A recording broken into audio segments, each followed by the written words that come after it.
So Jamal Myers here with Tasha Jonas. It's been a while since we've seen each other, but this is a huge occasion coming up in the next 2 weeks. Fight camp, really unique concept from Eddie Hearn. Your headlining world title fight, first ever world title fight between two British women against Terri Harper. How excited are you for that one? I think, you know, it's good to make history. There's lots of things that I've been a history maker for, but you don't get into, as an athlete, you just see the result or see the occasion. So it's great that we're making history, and it's great, you know, it's different, and we're in mad little times at the minute, but you know, at the end of the day, the main focus is I'm fighting for the WBC and the IBO, and that's what I want to win. So this fight was initially booked for Doncaster. Was it March that it was, or was it May? April. Was it April? It was, yeah. So like ages ago now, really. Like feels like that. Completely different world. So you'd been pretty deep into camp for that anyway, or maybe just started. Yeah, maybe just started. Like, so when if we first went into lockdown, it was for April. Yeah. I had 7 weeks to prepare. It was a little bit shorter notice than usual. And I was about 4 or 5 weeks into camp when lockdown happened, but we still trained kind of hoping that it was still going to happen.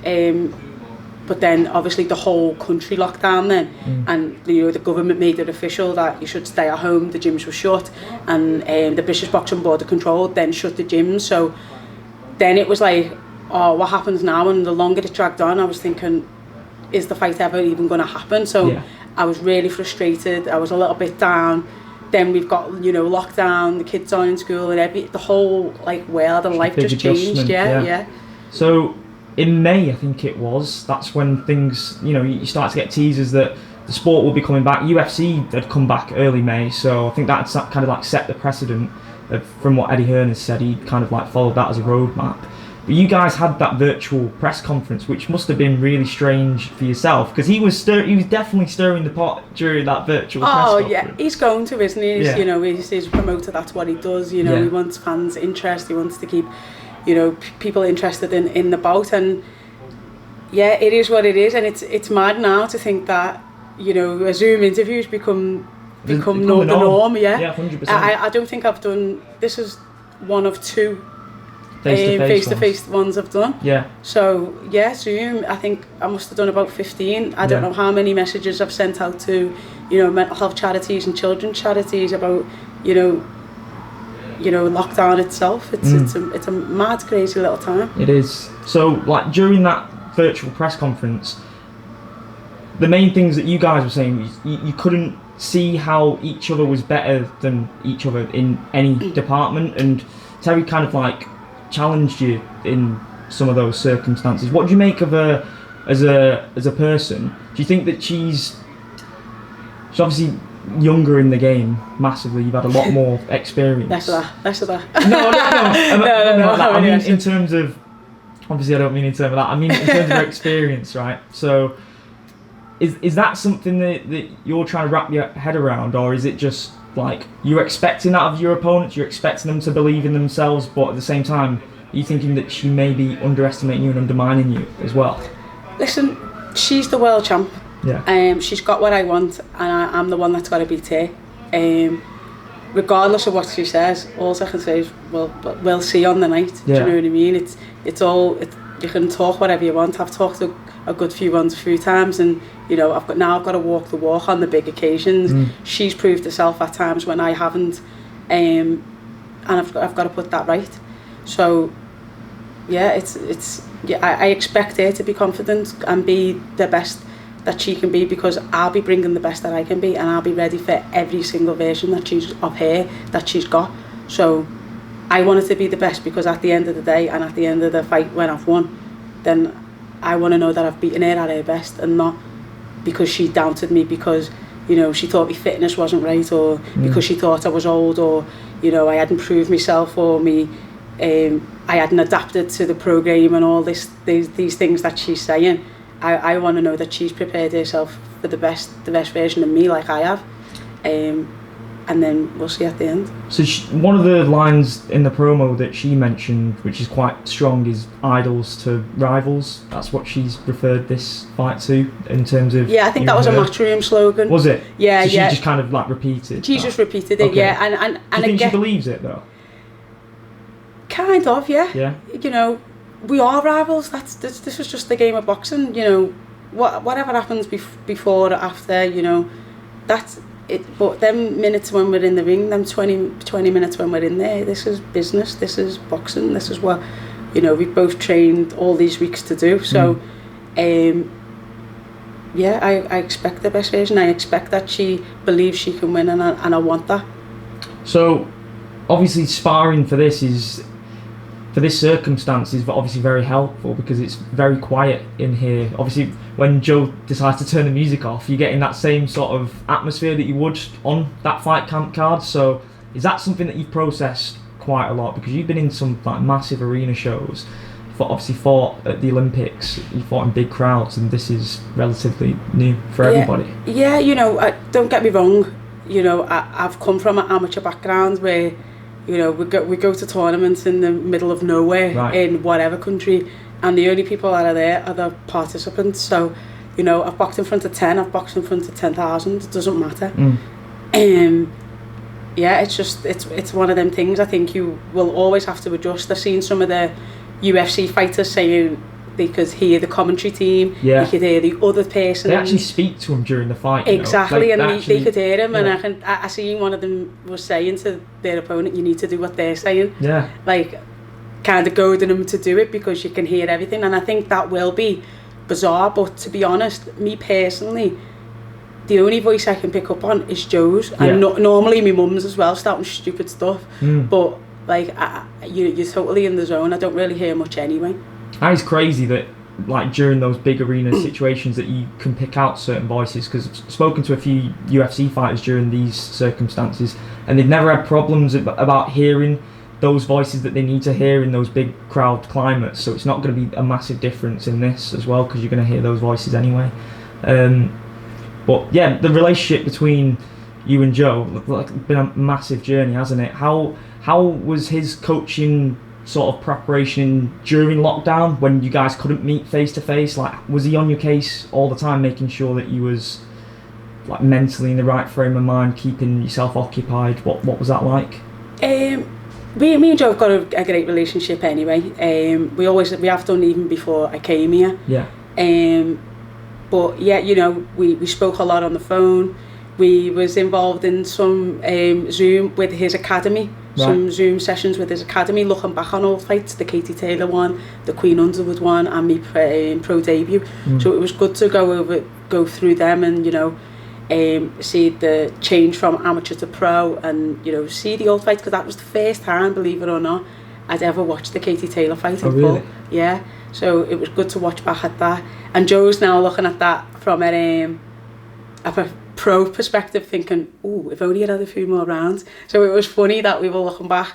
He was keeping on top of me about, you know, doing our strength and condition, the bodyweight strength and condition with the limited equipment that we had, about running, about cycling, about, you know, just being active. And also he was instrumental in giving me books to read, and I think that really helped me in lockdown. You know, but people don't realise how mentally tough and exhausting boxing can be at times. Yeah. So to keep your mind right is very, very important, I think, for any athlete.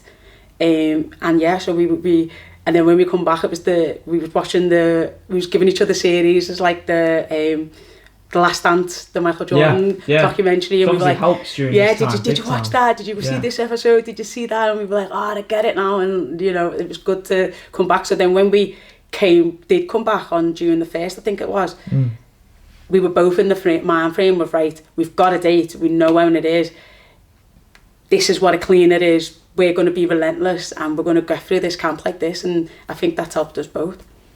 So, just looking at the cards in general, obviously the fourth one is absolutely huge, and there's a fight on the co-main event, Katie Taylor versus Persone 2, one of the best women's fights ever, and one of the best fights I've ever seen. What do you make of that one? And also the main event as well, Dillian Whyte versus Povetkin. I think the White Perfection one's good, but I think Dillian wins. Yeah. The Taylor Pursuit one, she would be, I don't want to say silly, but I don't think she will repeat the same mistakes, and I think she'll be out to prove a point. So I think Katie wins. I wouldn't say with ease because I respect what Pursuit brings, but I think Katie wins a lot clearer than she did last time. Yeah, so I think they're still both great fights, and if Dillian gets the KO, it'll be later on, like with Chisora. But you know, Povetkin can punch as well. They've both got great lead hooks, so he has to keep his guard and keep his shape a bit better than he did against with Parker. But yeah, I think he still wins. Yeah. And finally, just summarise the magnitude of this fight for you personally. What does this mean for you? What does it represent? Because obviously in the build up, you and Joe have acknowledged that a lot of people online regarding Terri as the favourite, and she 1,000,000% is, even in the book. That takes the pressure off you though, doesn't it? It does take the pressure off you. Well, she seems to think that it puts the pressure on, but I'm looking at totally the other view of like, you've got to prove that you're worthy of that position. Yeah. You've got to prove, that you are 6-1 better than me. Do you know what I mean? I don't have to prove it. If this is a big if she wins, people will be like, we thought that anyway. We said that.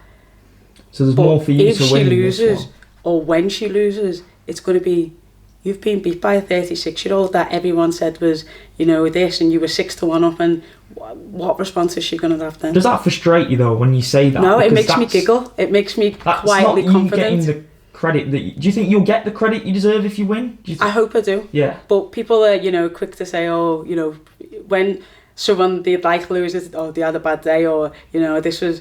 Sometimes they go the other route and put it more on the person that's lost rather than the person that's won. Exactly. But that's something out of your control completely. And I don't even, at times when maybe I was a little bit younger, it bothered me, but now it's just I'm too old in the tooth for that. I just get on, but it's a massive fight. It's when I turned over and turned professional, I had unfinished business in boxing that I wanted to, even though as brilliant and as my amateur career was, I still feel that there was things I didn't do that I wanted to, and I think winning the world title and the WPC and me and Joe having our pink t-shirts and towels, it just makes all the blood, sweat, tears, fears, all them moments worth it, and it was the reason I got back into the sport, for them big nights, and just to like draw a line in the sand and say, it's done, I'm done, unfinished business, done. Have you visualised it going the distance, or do you believe that you can finish the fight within the distance? Like, how is the ideal way that it goes for you? Oh, the ideal way is a first round knockout. You'll get paid for overtime in here. Yeah. But whatever, like I said earlier, whatever she brings, I'm ready for. So if it's a first round knockout, brilliant, happy days, I'm out the ring, I'm on my way home. Yeah. And if it's a 10 round slog, I'm ready for that as well. I've got to be prepared for everything, and I'm prepared for everything that she's going to bring. I can't wait for it. It's a brilliant matchup, and I really appreciate your time. It's rare, like you said, it's rare to get a face-to-face interview in this day and age. Can I just say as well, throughout lockdown, we are self-employed as boxers, and when there's no work, we don't get paid. So I've got to give a massive shout out to all my sponsors for supporting me through that time, supporting me through that thing, because financially it's very difficult, and I know I'm one of very few boxers that were able to make that through, and that was all down to my sponsors, which is Manchester Joinery Interiors and Scott and all the guys there, Lee at Construct and Growth, and Jed and all the Mawson gang. So massive thank you to all them that kept me going throughout that time, because it's really important that we acknowledge the people who are helping us through. Great to hear. Well, I can't wait for it, like I said, and best of luck to you, Tasha. Thank you so much.